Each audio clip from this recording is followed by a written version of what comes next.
না না কেন যাবো না? নাই নৌকা নাই ভোট নাই কি নাই? নৌকা নাই নৌকা নাই? ভোট নাই নৌকা থাকলে ভোট দিতে যাবে যাইতা? হ্যাঁ, নৌকা নাই, ভোট নাই ভোট নাই, যাবো না ভোট কেন্দ্রে? না ভালো করে বুঝছো? যাবো না তো আমি যাবো না ওকে। কথাগুলি যে বলতেছে জানি না আপনার কাছে কিরকম লাগতেছে। যদিও লোকটার চোখের দৃষ্টি নাই, কিন্তু দৃষ্টিহীন লোকের মেধাটা কিন্তু অনেক শক্তিশালী থাকে।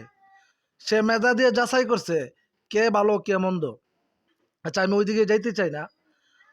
আমার কথা হইল, সে যে বলতেছে যে একটা মার্কা নাই সেই জন্য আমার ভোট নাই, ওই মার্কা নাই ভোট দিতে যাব না। যারা সরকারের উপদেষ্টার পদে আছে ওনারা তো প্রতি মাসে ভাতা নিতেছে। সেই ভাতার টাকাটা কিন্তু আমাদের মতো গরিব মানুষ যারা আছে আমাদের ট্যাক্সের টাকায় ওনারা 18 মাস বেতন যা আছে সব নিতেছে। এখন আমার কথা হইল, আপনি বলবেন গরিব মানুষের আবার ট্যাক্স কিসের, এই লোকের ট্যাক্স কিসের? শুনেন, শিল্পপতির যেরকম ট্যাক্স আছে ওনারটা শিল্পপতির মতো কইরা, আর গরিব মানুষেরটা গরিব মানুষের মতো কইরা। আমরা যারা গরিব মানুষ আছি, যদিও আমরা ক্যাশ টাকা ট্যাক্স না দিই, তারপরও এই লোকটা তো একটা লুঙ্গি পরে ন্যূনতম 1 মাসের ভিতরে 1 লিটার সয়াবিন তেল খায়।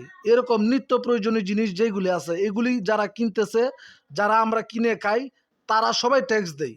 আমার কথা হইলো, এরকম নিম্ন শ্রেণীর গরিব মানুষ যারা আছে আমার মতো গরিব, এই অন্ধ লোকটার মতো যাদের কথার মূল্য নাই, তাদের জন্য বর্তমান সরকারে কি ব্যবস্থা করে গেল যে ঠিক আছে ওই একটা মার্কা নাই, এর পরিবর্তনে তোমরা ওই মার্কাতে ভোট দিবা, এরকম কোনো ব্যবস্থা তো আমাদের জন্য কইরা রাখা যায় নাই।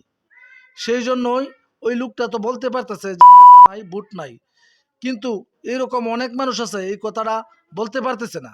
আপনি নিরপেক্ষভাবে আপনি একদম চিন্তা করে দেখেন, এই লোকটার মতো যেই লোকগুলি আছে তাদের যে মনের বাসনাটা, তারা কোথায় ভোট দিবে? এই সরকার কি এই ব্যবস্থাটা করে গেছে?